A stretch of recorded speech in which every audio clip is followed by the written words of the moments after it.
Welcome back, my students. How are you? I hope you are well there and wishing the same for me. Hari Om Hari ओम। एक बार राधे राधे बोल दो। अरे बोल दो यार। पिछले क्लास में ग्रामर का डेमोस्ट्रेटिव एडजेक्टिव की चर्चा की थी मैंने। उसमें कुछ होमवर्क दिया था। डिस्ट्रीब्यूटिव एडजेक्टिव जो मैंने पढ़ाया कबाड़ा निकाल दिया तुम लोग उसका। बहुत कम लड़के पढ़े हो। वॉच मिनट से सब कुछ पता चलता है। खैर, डू एज यू विश। उसमें कुछ होमवर्क मैंने दिया था, उसको चेक कर लेना। 3 गो फिल इन द ब्लैंक्स था। पहला में होगा सर्टेन, क्योंकि उसके बाद नाउन प्लूरल था। सेकंड में होगा नोबेल, मिला लेना जी। थर्ड में होगा एनी अदर, क्योंकि सेंटेंस निगेटिव था। फिर से फर्स्ट का आंसर था सर्टेन, सेकंड का नोबेल, थर्ड का एनी अदर। कॉमन एरर 2 दिया था मैंने, जिसमें फर्स्ट क्वेश्चन का आंसर भी बी होगा और सेकंड क्वेश्चन का आंसर भी बी होगा। मिला लेना।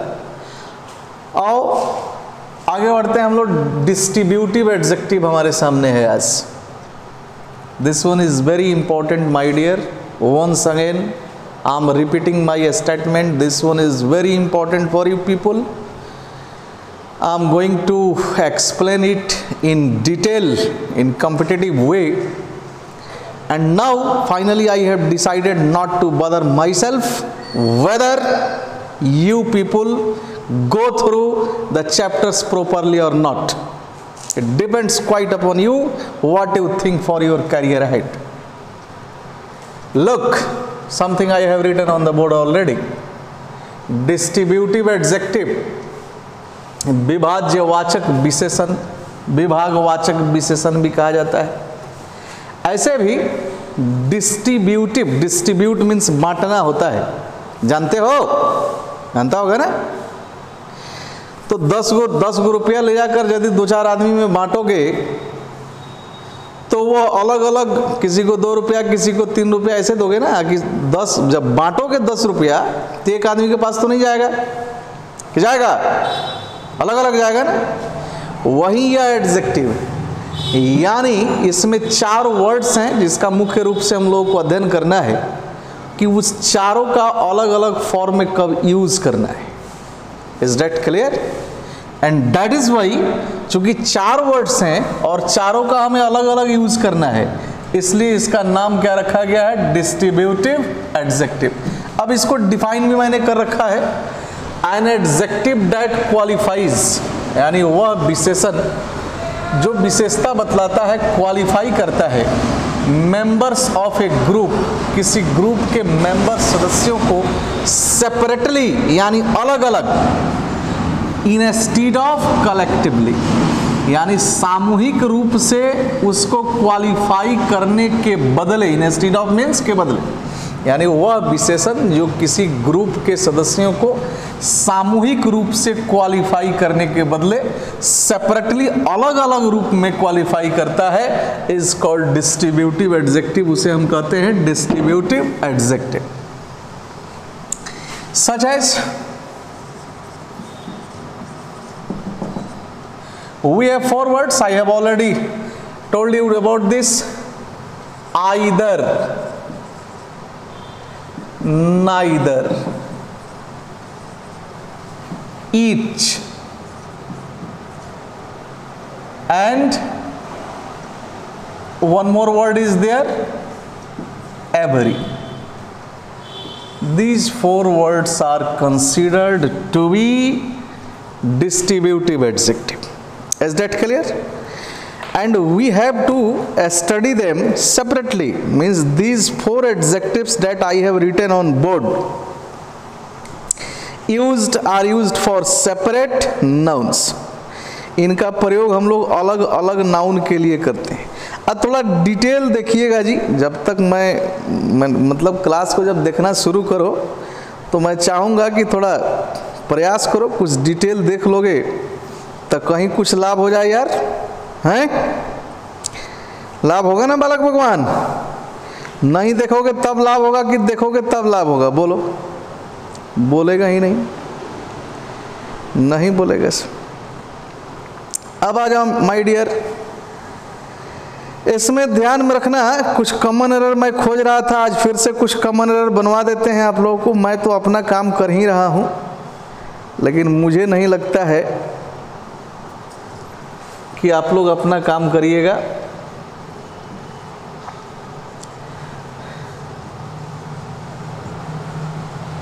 अब चलो एक्सप्लेन करते हैं, सबको समझ लो। कॉमन एरर मिला, सोल्जर वाला है। यहां देखो, आइदर नाइदर, इन दोनों का प्रयोग होता है दो के लिए। जब नाउन दो होते हैं, नाउन की संख्या कितनी होनी चाहिए? दो होनी चाहिए, तब हम प्रयोग करेंगे आइदर या नाइदर का, जिसमें ध्यान में रखिएगा कि आइदर अफर्मेटिव कंटेस्ट में जाता है, यानी सेंटेंस जब अफर्मेटिव होता है, सकारात्मक, तब हम प्रयोग करते हैं आइदर का। हिंदी दोनों में से एक या दोनों में से कोई एक या दो में से एक। इसका एक और है, एक कंडीशन भी आता है इसमें, I will tell you later. One more thing, we have to keep the thing in mind that we cannot use plural noun after distributive adjective. Distributive adjective के बाद my dear noun singular होना चाहिए। Let me write it on the board. Distributive adjective plus singular noun. This one is correct. If you put plural noun after distributive adjective, that will be incorrect. और ध्यान में रखिएगा कि इनके बाद countable noun ही आता है, अनकाउंटेबल नहीं आता है, क्योंकि सिंगुलर और प्लुरल काउंटेबल का ही होता है। I think you better understand it. तो so my dear, I think you have got it already. Distributive adjective plus singular noun means noun will be always singular after distributive adjective. You cannot just put plural noun after it. Be sure. And now either, either का प्रयोग करेंगे जब sentence हमारा affirmative होगा, affirmative contest होगा। हिंदी किस अर्थ में प्रयोग करेंगे? दोनों में से कोई एक के अर्थ में प्रयोग करेंगे। अब मान लो मैंने लिखा either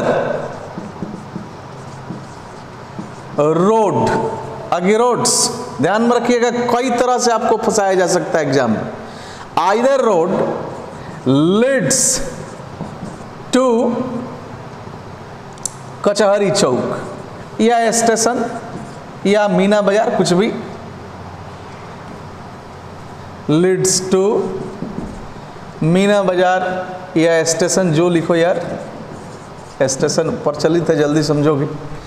either road leads to station. अब मान लो कि किसी चौक पर हम पहुंचे और चौक पर से दो रास्ता हमें दिख रहा है, दो रास्ता है। अब किसी से हमने पूछा कि भाई स्टेशन कौन सा रास्ता जाएगा? वहाँ तो पूछना होगा ना जब दो रास्ते होंगे। तो किसी ने कहा कि भैया मेरे दो रोड हैं, either road leads to station, यानी सड़कें दो हैं जिसमें से कोई एक स्टेशन की ओर जाएगा। तब आप पता कर लीजिए कौन जाएगा, पूछ कर पता कर सकते हैं। तो आइदर का प्रयोग हम किस अर्थ में करेंगे? दोनों में से कोई एक के अर्थ में, यानी दो सड़कें हैं, हमें स्टेशन जाना है, तो स्वाभाविक है कि यहाँ दोनों पर चल के हम अकेले तो नहीं जा सकते हैं ना, कोई एक पर जाएंगे। और यहाँ स्पष्ट कर रहा है कि दो सड़क है, दोनों में से कोई एक सड़क स्टेशन की ओर जाएगा। अब मान लो मैंने कहा कि बूटा सिंह हैड 2 पेन्स, सुन रहे हो? बूटा सिंह हैड 2 पेन्स, यानी बूटा सिंह के पास 2 कलमें थी। अब मैंने कहा but either pen wrote well, Buta Singh has 2 pens, present में आ गए, एंड या बट से जोड़ेंगे आइदर पेन राइट्स वेल, तो बूटा सिंह के पास कलमें कितनी हैं? 2, but either pen writes well, लेकिन अब आइदर लगाया, राइट्स वेल यानी अच्छा लिखता है, तो 2 पेन है। अब 2 पेन दोनों अच्छा लिखता है कि आइदर लगा, तो क्या लगा, क्या मतलब समझे कि दोनों में से कोई एक ही अच्छा लिखता, एक अच्छा नहीं लिखता। अब कौन? वी आर नॉट श्योर, यह भी ध्यान रखिए। अब देखो इसमें आइदर के साथ एक कंडीशन है, बाकी तो इसमें मेन यूज ईच और एवरी का पढ़ना है, थोड़ा बने रहिए, यहां कॉम्पिटिटिव स्टडी आएगा। अब यहां एक चीज और समझ लो, कॉमन एरर कैसे फंसा देगा आपको, कई तरह से दे देता है जी। Either road leads to station मैंने लिखा है, यदि यहां आइदर रोड्स लिख देता गलत हो जाता, अंडरस्टैंड? तो ये भी ध्यान में रखिएगा कि you have to put only singular noun after distributive adjective, that means you have to put singular noun after either, neither, either, neither, each and every. यहां देखो अब एक और sentence, let me write one more sentence for you as example. There are, मैंने ऐसे लिखा, there are mango trees या there are flowers on either side of the road. इसका क्या अर्थ निकालोगे? सड़क, ध्यान में रखना, थोड़ा बुद्धि का भी प्रयोग करना चाहिए। रोड, सड़क, सड़क पर तो कई बार आए हो गए हो, सड़क जानते हो ना, तो सड़क, यह सड़क है। सड़क के कितने किनारे होते हैं माय डियर? 4, 5, 2, 1, 3, कितने? बुद्धि का प्रयोग करो, 2 ही होते हैं ना, हैं? 2 होते हैं। अब यहां इसका अर्थ यदि हम निकालें तो क्या निकलेगा? There are mango trees on either side of the road, यानी सड़क के दोनों किनारे या सड़क के प्रत्येक किनारे आम के पौधे हैं, अंडरस्टैंड? तो इसका मतलब ये हो गया कि आइदर, लिख दे रहा हूं मैं, ध्यान दीजिएगा, आइदर का प्रयोग दोनों या प्रत्येक के अर्थ में भी हो सकता है, लेकिन जो मोस्ट इंपॉर्टेंट चीज है, हो सकता है लेकिन नाउन की संख्या सिर्फ 2 होनी चाहिए। कितनी होनी चाहिए माय डियर? 2 होनी चाहिए। Is that clear? यानी नाउन की संख्या यदि सिर्फ 2 है तो हम दोनों के अर्थ में भी या दोनों में से प्रत्येक के अर्थ में भी आइदर का प्रयोग कभी कभी कर देते हैं, जैसे यहां पर इस सेंटेंस से स्पष्ट हुआ है। जैसे सॉल, सॉल ओढ़ते हो, सॉल ओढ़ते हो ना यार जाड़ा में, तो सॉल जनरली ऐसे तो आपकी इच्छा है, आप उसको माथा पर रखिए, पेट पर बांधिए या जैसे करिए, लेकिन जनरली हम लोग सॉल को दोनों कंधे पर रखते हैं कि एक कंधे पर रखते हैं? जनरली दोनों पर रखते हैं। तो वहां ही put the soul on either side of the soldier कह सकते हो। तो यहां पर चूंकि कंधा कितना है, स्पष्ट है कि 2 ही है कि 4 हो जाएगा एक आदमी में? 2 ही होगा ना, तो वहां भी आइदर क्या कहते हैं, साइड ऑफ द सोल्जर हम कह सकते हैं। Is that clear? संख्या लेकिन 2 ही होने चाहिए। फिलहाल मेन इसका यूज क्या है कि आइदर का प्रयोग आपको करना है अफर्मेटिव कंटेस्ट में, 2 में से कोई एक के अर्थ में यह ज्यादा प्रचलित है। और ये जो सेंटेंस मैंने समझाया एक कंडीशन है जिसको मैंने बताया ताकि कुछ छूटे नहीं, इसलिए मैं सब कुछ बताने का प्रयास करता। अब आइए यूज ऑफ नाइदर पर पहुंचिए।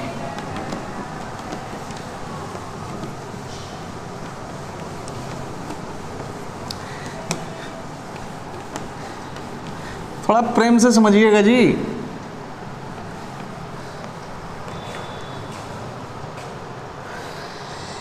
यूज ऑफ नाइदर, ध्यान दीजिए, नाइदर का प्रयोग होता है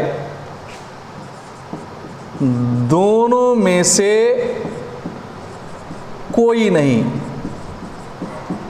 या दोनों में से एक भी नहीं। यदि इसको अंग्रेजी में हम कहें तब कहेंगे not one and the other, not one and not the other. Not one यानी यह भी नहीं है, एंड द अदर तथा दूसरा भी नहीं, यानी दो है और दोनों में से कोई नहीं। Is that clear?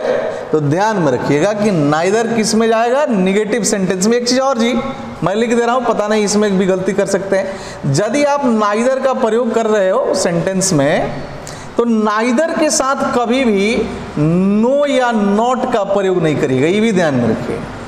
नो या नॉट का you can not just use. Is that clear? Neither का प्रयोग समझ में आया? किस अर्थ में करना है माय डियर?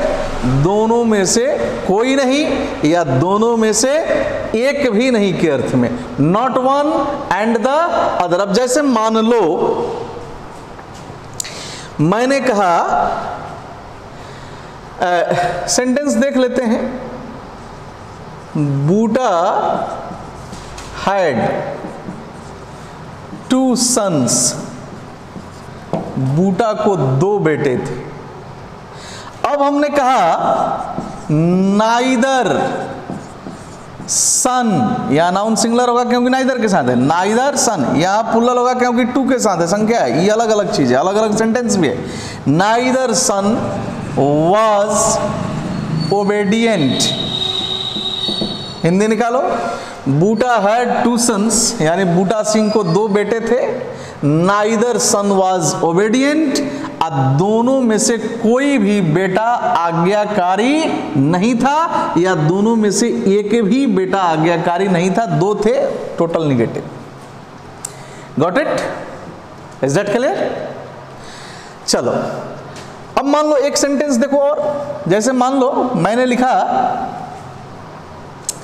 कि नाइदर रोड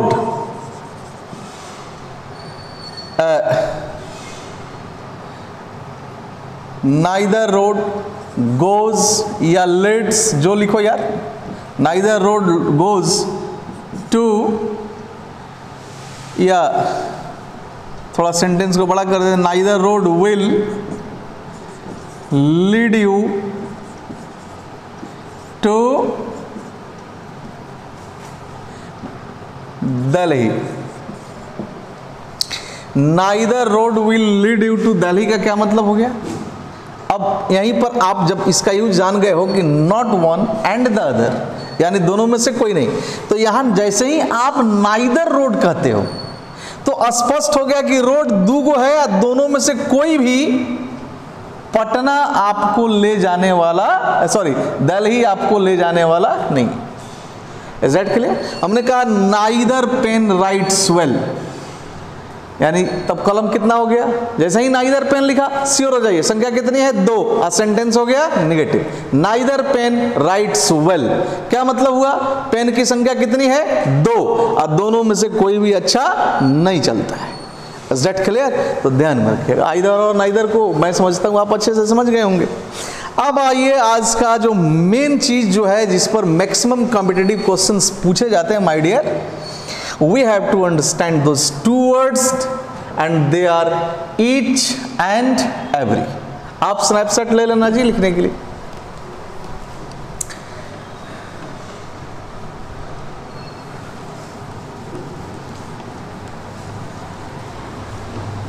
इतना डिटेल पढ़ाने के बाद यार ये कॉम्पिटिटिव स्टडी हो गया, इसमें 12th का एग्जाम अब कोई मैटर ही नहीं करेगा यदि इतना डिटेल बच्चे पढ़ लेते हैं। यार हम ए टू जेड जब पढ़ेंगे, अल्फा एंड ओमेगा फॉर्म में पढ़ेंगे, तो we are ready to answer all the questions, we are prepared, we can prepare ourselves and we can allow somebody else sitting before us, you just ask the questions, I am ready to answer you in any form। तो यार ये ऐसी होनी चाहिए, तो उसके लिए पढ़ना होगा ना जी। It doesn't matter whether you appear at 12th examination or at competitive examinations, you will have to prepare yourself from every angle। Now we are moving towards the use of each and every। अब आ जाओ यहाँ पर, देखो पहले समझो ढंग से, खूब प्रेम से समझ लेना। ईच, एक और वर्ड है एवरी, दोनों का हम प्रयोग जो करते हैं बहुत सारे लोगों में से प्रत्येक को बतलाने के लिए। किस सेंस में? प्रत्येक के सेंस में। अब दोनों में डिफरेंस क्या है? क्योंकि दोनों का सेंस एक ही है, प्रत्येक, यानी बहुत सारे हैं इसमें प्रत्येक, तो फिर दोनों में डिफरेंस होना चाहिए, क्योंकि दोनों सेम मीनिंग में जा रहा है। अब देखो अंतर क्या है। ईच का जो प्रयोग होगा वह दो में से प्रत्येक के लिए भी होगा या दो से अधिक में से प्रत्येक के अर्थ में भी होगा। ध्यान दीजिए, ईच का प्रयोग दो में से प्रत्येक के अर्थ में भी होगा और दो से अधिक में से प्रत्येक के अर्थ में भी होगा। लेकिन एवरी, अब आइए यहां, इसको हम लेकर यहां आ जाते हैं। एवरी का जो प्रयोग है माय डियर, यह जब भी होगा तो दो से अधिक में से प्रत्येक के अर्थ में। तो डिफरेंस क्या हो गया? थोड़ा सा बुद्धि होगा, स्पष्ट लिखा हुआ है, तो स्क्रीन को चौड़ा करके पढ़िए, समझ जाओगे क्या फर्क है दोनों में। देखो, ईच दो के लिए भी है और दो से अधिक के लिए भी, लेकिन एवरी सिर्फ दो से अधिक के लिए है, दो के लिए नहीं। It means we can use each instead of every, but we can never use every instead of each। इसका मतलब ये हुआ कि हम every के बदले each का प्रयोग कर सकते हैं, लेकिन each के बदले हम every का प्रयोग कभी नहीं कर सकते। Is that clear? Each every का सब्स्टिट्यूट बन सकता है, लेकिन एवरी ईच का नहीं बनेगा। ईच दो में से प्रत्येक के लिए भी आएगा, दो से अधिक में से भी नहीं, इसके लिए भी ईच हो गया और दो के लिए भी ईच हो गया, लेकिन एवरी कभी दो के लिए नहीं होगा, जब भी होगा तो दो से अधिक के लिए होगा। अब एग्जाम्पल, मान लो मैंने कहा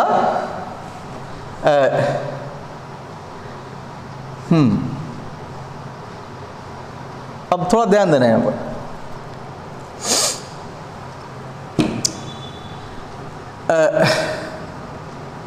डैश दे दिया, डैश दे दिया मान लो। अब मैंने कहा day brings something new for us। Dash day brings something new for us. कोस्ट में दे दिया ईच, एक और दे दिया एवरी, और इसका अब सेंस निकल सकता है, क्योंकि दोनों का अर्थ प्रत्येक होता है। अब आप अर्थ निकाल लीजिए, यानी प्रत्येक दिन हमारे लिए कुछ नया लेकर आता है। ब्रिंग माने लाना। अब बताओ कि दिन की संख्या कितनी है? कम से कम 7 तो है ना यार, मंडे टू संडे। इतना जानते हो कि नहीं जानते हो? जानते हो। तो दिन की संख्या कितनी हो गई? 7 हो गई ना। तो 7 यानी 2 से अधिक है। तो जब 2 से अधिक है तो यहां पर ईच का भी प्रयोग हो सकता है और एवरी का भी प्रयोग हो सकता है। यानी each day bring something new for अस भी कह सकते हैं, या every day bring something new for अस भी कह सकते हैं। लेकिन अब ध्यान देना यहां पर जरा से, हमने कहा आई हैव टू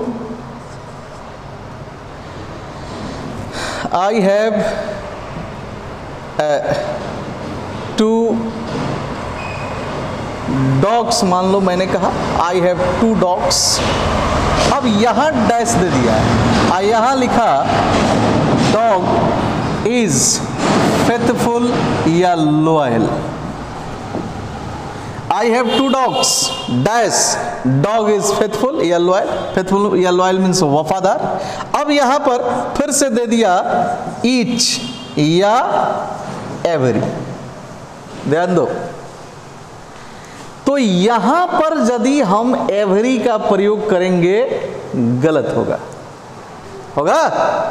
थोड़ा उसमें देख लीजिए, कटे नहीं। यहां पर एवरी गलत क्यों हुआ? क्योंकि इस डॉग की संख्या ऑलरेडी मैंने बता दी है, कितना? 2। क्लियर है? तो 2 जब हो गया तो सिर्फ ईच, एवरी नहीं। क्यों? क्योंकि एवरी जब भी होगा तो 2 से अधिक के लिए।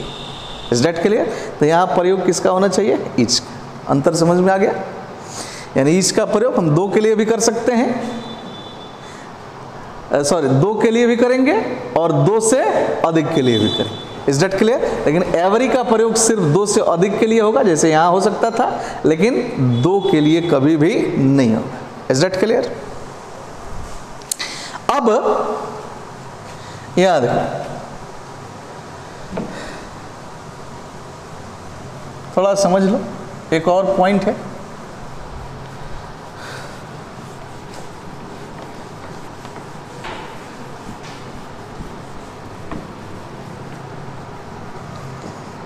बड़ा इंपॉर्टेंट पॉइंट है। देखो यार, सेंटेंस को एम्फैटिक यानी जोरदार, यदि थोड़ा जोरदार ढंग से बोलना चाहते हो तो ये स्पोकन के लिए भी बड़ा इंपॉर्टेंट है यार। ये सब अलग से आसमान से कहीं नहीं आता है, बुद्धि होगा तो सब उसी में से निकाल लिया जाएगा। लेकिन तो भूल भुलैया में पड़े रहने का आदत है ना बालक को, पढ़ेगा नहीं, भूल भुलैया में पड़ेगा। कोई आगे कुछ कहता है, कोई आकर कुछ कहता है, यार एक बार में पढ़ जाओ ना, बात ही खत्म, फुल एंड फाइनल पढ़ जाओ, सब चीज उसी में। सेंटेंस को एम्फैटिक बनाने के लिए, एम्फैटिक बनाना हो, if you want to make a sentence emphatic, मैं अंग्रेजी में भी बोल देता हूं और हिंदी में भी, क्योंकि कुछ उधर के भी बच्चे हैं उनको अंग्रेजी चाहिए सिर्फ, और यहाँ के अंग्रेजी हिंदी दोनों चाहिए, तो मैं तो दोनों में भी बोल देता हूं, आप लिख सकते हो। If you want to make a sentence emphatic, यदि आप किसी सेंटेंस को एम्फैटिक बनाना चाहते हो, खास करके डिस्ट्रीब्यूटिव पैटर्न यानी ईच एंड एवरी वाले पैटर्न पर, तो ईच एंड एवरी एक साथ आ गया ना, पेयर में आया, पेयर में ईच एंड एवरी का प्रयोग एक साथ किया जा सकता है। लेकिन कंडीशन याद रखिएगा, इसमें तो कोई समझौता नहीं किया जा सकता है, लेकिन संख्या नाउन की 2 से अधिक होनी चाहिए। यानी नाउन की संख्या स्पष्ट मैंने लिख दिया यहां, 2 से यदि अधिक है तो सेंटेंस को एम्फैटिक बनाने के लिए, जोरदार बनाने के लिए हम एक साथ ईच या एवरी का, ईच एंड एवरी का प्रयोग कर सकते हैं। लेकिन संख्या यदि सिर्फ 2 है, क्लियर हो गया, तो you cannot just use every, you will have to use only each. Is that clear? ध्यान में रखिए। अब दो से अधिक है। अब जैसे मान लो मैंने यहां एक सेंटेंस लिखा, यहां देखो, या तो संख्या स्पष्ट है, लिखा हुआ है कि दो से अधिक है, या अंडरस्टूड होना चाहिए कि वह जब भी होगा तो दो से अधिक ही होगा, दो नहीं हो सकते। अब ऐसे मान लो मैंने एक सेंटेंस लिखा बिना संख्या बताए हुए, sir loves each and every, जोरदार बनाना हूं मैं, a student of talent search.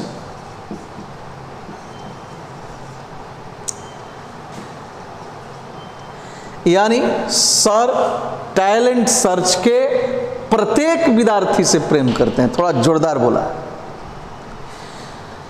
तो sir loves each and every student of talent search, या sir loves each and every student of this batch. Sir इस बैच के प्रत्येक विद्यार्थी से प्रेम करते हैं, हर विद्यार्थी से प्रेम करते हैं। तो बैच में, या जब पूरे टैलेंट सर्च को मैंने ले लिया तो विद्यार्थी दो ही हैं कि दो से ज्यादा है जी? आप जानते हो ना। यानी यहां पर अंडरस्टूड है कि यहां पढ़ने वाले छात्र दो से अधिक ही होंगे, कम नहीं हो सकते। अब जैसे एक और सेंटेंस, मैंने एक सेंटेंस हिंदी में लिखा, हम लोग भारत के हर त्योहार को मनाते हैं। यानी किसी से जोड़, कोई आर्गुमेंट कर रहा है जाति पाति को लेकर, अनशन बहुत सारा आजकल है ना, कल्ट वगैरह को लेकर, तो हमने उसको समझाया सिर्फ अपना नहीं, हम लोग भारत के हर त्योहार को मनाते हैं, चाहे वो किसी का भी हो। जोरदार बनाया ना सेंटेंस को। तो भारत के हर त्योहार को मनाते हैं। त्योहार की संख्या तो यहां नहीं है, क्या है? नहीं है ना, संख्या मैंने नहीं लिखी, लेकिन संख्या अंडरस्टूड है। भारत के हर त्योहार को मनाते हैं, संख्या अंडरस्टूड है कि भारत में त्योहार की संख्या निश्चित रूप से दो से अधिक ही है। Is that clear? तो यहां पर हम लिख सकते हैं, we celebrate each and every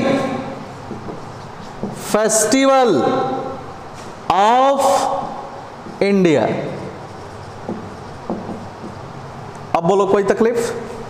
अच्छा, बड़ा बढ़िया अंग्रेजी बोलने में भी सहायता करेगा कि नहीं करेगा? लिखने में तो है ही, पढ़ोगे तब होगा ना। अब लेट मी, अब एक कॉमन एरर देखते हैं हम, इसका स्नैपशॉट लेकर लिख लीजिए। वीडियो थोड़ा सा लंबा हो जाएगा, क्लास तो पढ़ेगा नहीं, डाउनलोड करके छोड़ देगा, इधर उधर भगा भगा के देखेगा। पढ़ना लिखना तेरे भाई, पता नहीं बच्चे आजकल क्या सब कलयुगी हाइब्रिड हो गया है। बिना इतनी सुविधा को हम लोग पढ़े, उतना किलोमीटर पैदल जा जा के स्कूल में पढ़े, पेपर कोई भूजा भरी खा के बिक देता था, उसमें कोई इंपॉर्टेंट इन्फॉर्मेशन होता था उसको उठा के हम लोग पढ़ते थे। यहाँ इतनी सारी सुविधा है, अब लॉकडाउन में फंसे हुए हैं, आपको घर पे पढ़ाया जा रहा है, फिर भी पढ़ नहीं रहा है, सब 5 मिनट कम हो जा रहा है। Let me write a common error. यहाँ देखो सेंटेंस मैंने लिखा, there were oblique A part A only 2 soldiers oblique B, but each and every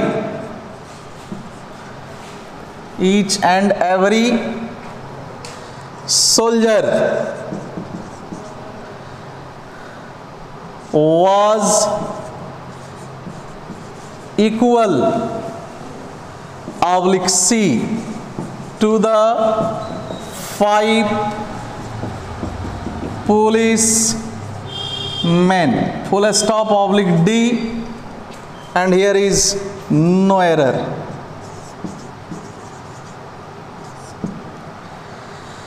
क्या करना है पता है? इसमें गलती ढूंढना है कि कौन सा पार्ट गलत है। जो गलत होगा वही आंसर होगा, और यदि चारों पार्ट सही होगा तब आंसर नो एरर होगा। चलो पढ़ते हैं। देयर वर, पार्ट ए है ओनली 2 सोल्जर्स, पार्ट बी हो गया but each and every soldier was equal, oblique C हो गया टू द 5 पुलिसमैन। बहुत लोग इसमें कंफ्यूज हो जाएंगे, आपको कंफ्यूज होने की जरूरत नहीं है। यहां देखो सेंटेंस को पढ़ो अच्छे से। क्या कहा गया? देयर वर ओनली 2 सोल्जर्स, सैनिकों की संख्या कितनी बताई गई? ओनली 2 सोल्जर, सिर्फ 2 बताया गया ना। तो जब सिर्फ 2 सैनिक हैं तो ईच एंड एवरी एक साथ हो सकता है कि नहीं हो सकता है? नहीं होगा, ध्यान में रखिएगा। ईच एंड एवरी या एवरी तभी होगा जब संख्या 2 से अधिक होगी। यहां संख्या स्पष्ट है कि कितने हैं, तो सिर्फ 2 हैं। Is that clear? तो दैट्स वाई यहां पर सिर्फ ईच होना चाहिए, एंड एवरी इसके साथ हम जोड़ नहीं सकते हैं। तो गलती किस पार्ट में है? फिलहाल सी में है। That's why answer is what? Answer is C. Is that clear? समझ में आ गई बात? अब इसका एक छोटा सा पॉइंट है जो नेक्स्ट क्लास में आप लोगों को समझा देंगे। Thank you very much for watching मी। पढ़ते रहिए। Have a nice day everybody.